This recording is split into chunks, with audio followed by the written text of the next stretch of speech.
Assalamualaikum warahmatullahi wabarakatuh. Halo teman-teman, apa kabar? Semoga kalian baik-baik saja ya. Selamat datang kembali di channel Mr. Bim, channel yang membahas fakta, misteri, serta sejarah yang ada di berbagai belahan dunia. Kota Yerusalem, yang juga dikenal dengan Al-Quds, merupakan salah satu kota tertua di dunia yang terletak di sebuah dataran tinggi di pegunungan Yudea antara Laut Tengah dan Laut Mati. Kota ini dianggap suci dalam tiga agama Abrahamik utama, yaitu Yahudi, Kristen, dan Islam. Dalam bahasa Ibrani disebut Yerusalayim, yang berarti warisan perdamaian.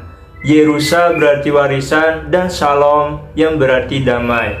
Sedangkan dalam bahasa Arab, Yerusalem disebut sebagai Al-Quds, yaitu berarti yang suci atau tempat suci.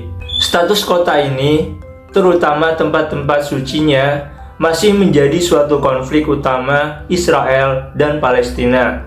Pemerintah Israel telah menyetujui rencana-rencana pembangunan di kawasan Muslim di Kota Lama dalam rangka memperluas keberadaan Yahudi di Yerusalem Timur. Sementara, beberapa pemimpin Islam mengklaim bahwa kaum Yahudi tidak memiliki keterkaitan sejarah dengan Yerusalem dan menyatakan bahwa tembok barat yang berusia 2500 tahun tersebut dibangun sebagai bagian dari sebuah masjid. Dan kaum Palestina memandang Yerusalem sebagai ibu kota negara Palestina, dan batas-batas kota ini telah menjadi subjek pembicaraan bilateral. Di kota Yerusalem juga terdapat fakta-fakta yang mungkin belum kita ketahui. Kali ini kita akan membahas fakta-fakta tersebut.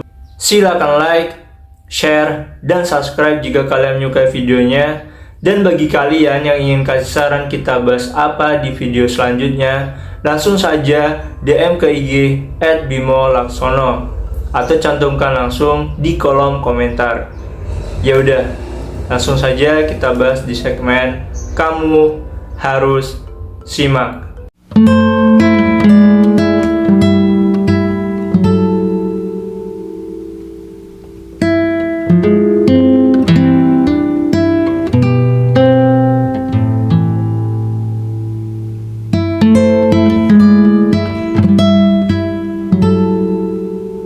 Pertama, kota Yerusalem adalah kota terbesar di Israel. Kota Yerusalem adalah kota terbesar di Israel yang mencakup hampir 50 mil persegi dan merupakan pusat budaya utama dengan lebih dari 70 institusi yang mengajarkan seni. Jumlah penduduk Yerusalem sedikitnya 801.000 orang. Kedua, kota Yerusalem pernah ditaklukkan lebih dari 40 kali. Kota Yerusalem memiliki banyak pesaing. Masing-masing menginginkan kota itu untuk diri mereka sendiri dan berada di wilayah yang bermasalah dengan perang di sepanjang garis agama, budaya, perdagangan, dan politik. Banyak konflik juga terjadi di kota ini. Setidaknya ada 16 perang yang memperebutkan kota dalam sejarahnya dan pernah dihancurkan 2 kali. Kota ini juga telah dikepung 23 kali dan diserang 52 kali, ditangkap dan direbut kembali 44 kali. Persia, Romawi, Turki Utsmani, dan Inggris masing-masing pada satu waktu pernah menaklukkan Yerusalem. Ketiga, Bukit Zaitun di kota Yerusalem merupakan situs pemakaman aktif tertua di dunia. Beberapa pemimpin seperti Nabi dan Rabi Yahudi terbesar telah dimakamkan di Bukit Zaitun dan menjadikannya pemakaman Yahudi terbesar dan terpenting di dunia. Bukit Zaitun juga merupakan rumah bagi lebih dari 150.000 kuburan Yahudi. Tempat ini juga menjadi tuan rumah Taman Getsemani, Gereja Ortodoks Rusia Maria Magdalena, dan Gereja Semua Bangsa. Bukit Zaitun telah menjadi situs ibadah Kristen sejak zaman kuno dan saat ini menjadi situs utama ziarah bagi Ortodoks Timur, Katolik, dan Protestan. Tetapi, tempat ini juga terlibat dalam sengketa wilayah antara Israel, negara-negara Muslim, serta Palestina Arab, dan telah terjadi beberapa kekerasan yang dirasakan oleh para pelayat dan pengunjung Yahudi. Keempat, kota Yerusalem sepenuhnya bertembok. Bangunan di kota Yerusalem diselingi dengan tembok tinggi yang menjadikan kota ini adalah sepenuhnya bertembok. Dindingnya memiliki panjang sekitar 2,5 mil, tinggi 40 kaki, dan tebal 8 kaki. Tembok tinggi tersebut memiliki prospek untuk menara pengawas. Yang tersebar di sepanjang tembok kota Yerusalem adalah 34 menara pengawas. Seluruh kota dikelilingi oleh tembok tinggi di zaman kuno untuk perlindungan. Kota Yerusalem juga memiliki tampilan yang berbeda, berkat undang-undang yang mengharuskan semua bangunan ditutupi dengan batu Yerusalem. Ini menjadi pelestarian tampilan sejarah kota tersebut. Kelima, kota Yerusalem memiliki lebih dari 1.500 taman dan kebun umum. Untuk sebuah kota yang terletak di daerah gurun, kota Yerusalem memiliki beberapa tanaman hijau. Ada lebih dari 1.500 taman umum dan kebun di kota Yerusalem. Seseorang dapat melihat flora dan fauna dan menikmati kehijauan di dalamnya. Keenam, beberapa pohon zaitunnya berusia lebih dari 800 tahun. Dalam sejarah Yahudi dan Israel disebutkan telah terdapat banyak pohon zaitun. Yang menarik adalah bahwa beberapa dari pohon ini berumur sekitar 900 tahun atau lebih. Pohon zaitun tumbuh sebagai pohon kecil atau semak besar dengan daun lonjong, pucat, hijau keperakan yang tetap di pohon sepanjang tahun.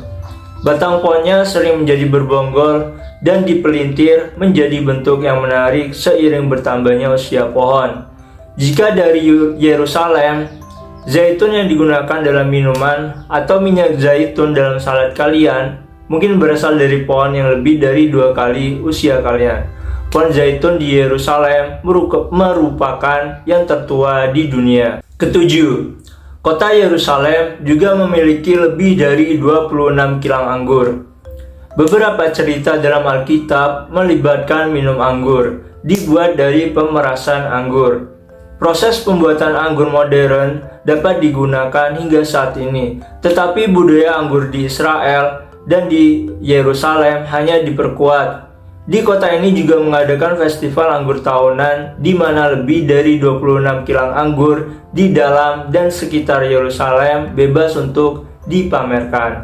Kedelapan, kebun binatang Alkitab di kota Yerusalem menampilkan binatang-binatang Alkitab. Kebun binatang Alkitab terletak di lingkungan Malha di kota Yerusalem, terkenal dengan koleksi satwa liar Afro-Asia. Kebun binatang ini juga cukup populer dan pernah mencatat rekor 738.000 pengunjung pada tahun 2009. Pada Alkitab telah menampilkan beberapa hewan yang dapat ditemukan di kebun binatang ini. Kebun binatang ini juga berhasil membiarkan spesies langka seperti monyet tamarin singa emas. Kalian juga bisa mengunjungi Suaka Kijang yang terletak kurang dari 1,6 km dari tembok kota tua.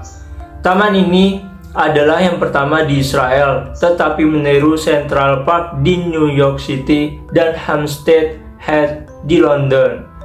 Di sini kalian bisa menikmati keindahan alam serta kegiatan lain yang ditawarkan seperti wisata, lokakarya, dan kuliah tentang topik yang berkaitan dengan alam, penanaman pohon, dan kegiatan donor lainnya. Fakta yang terakhir, kota Yerusalem adalah pusat ziarah dan tempat pengabdian 3 agama. Orang-orang Kristen menganggap Yerusalem sebagai tempat di mana Yesus menderita dan juga menang. Sementara umat Islam menganggapnya sebagai tujuan perjalanan malam mistik Nabi Muhammad SAW. Tempat ini juga adalah salah satu tempat suci Islam yang paling suci. Sedangkan bagi orang Yahudi, kota Yerusalem adalah fokus kerinduan kuno, bukti kemegahan dan kemerdekaan prasejarah dan pusat kebangkitan nasional. Dengan Yudaisme, Kristen, dan Islam yang berakar di kota Yerusalem, tempat-tempat ibadah yang menampung 3 agama ditemukan di dalam kota ini. Kota Yerusalem memiliki lebih dari 50 gereja Kristen, 33 masjid Muslim, dan 300 sinagoga Yahudi di kota itu. Masing-masing agama sekarang hidup berdampingan. Di kota ini juga terdapat situs keagamaan yang mencakup ketiga agama, seperti Temple Mount, Gereja Makam Suci, Masjid Al-Aqsa, Tembok Barat, Via Dolorosa, dan Sinagoga Hurfa. Ya teman-teman, itulah pembahasan kita kali ini. Banyak sekali ya teman-teman manfaat yang kita dapat dari mempelajari sejarah. Dengan mempelajari sejarah dapat membantu kita memahami identitas, membantu memahami peristiwa terkini, dan menjadikan kita warga negara yang berwawasan. Oh iya, kalau ada yang salah tolong dikoreksi ya teman-teman. Sekali lagi, terima kasih buat kalian yang sudah nonton video ini. Seperti biasa, jangan lupa support dengan like, komen, dan subscribe channel ini. Sekian pembahasan dari saya, sampai jumpa di pembahasan selanjutnya. Terima kasih.